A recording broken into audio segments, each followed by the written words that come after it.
nababahala. Talagang, ewan ko. Hindi ko sinasabing magpapagdamala na lang tayo.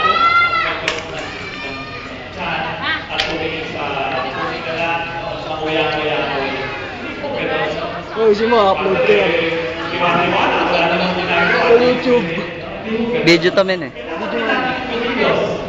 Pero ang problema, sa sobrang pagkilos, sa sobrang pangamba, nawawala na. Hindi ka naman dito, ta. Yan po ang isang bagay na sobrang lakas sa ating. Yung kanyang tiwala sa kanyang tatay, sa kanyang ama. The Lord Jesus Christ trusts His Father so much. He loves His Father so much, He trusts Him so much. Because the Father loves Him so much.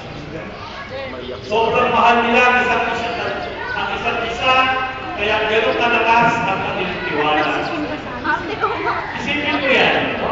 Si Jesus, Diyos, sabi ng tatay niya, anak, kailangan mo magkatawag na magiging tao ka. Pero hindi naman yun, sabi ng tatay niya, sabi ng Diyos, anak, magiging tao ka, subalit, ikaw ay papatayin. Papatayin.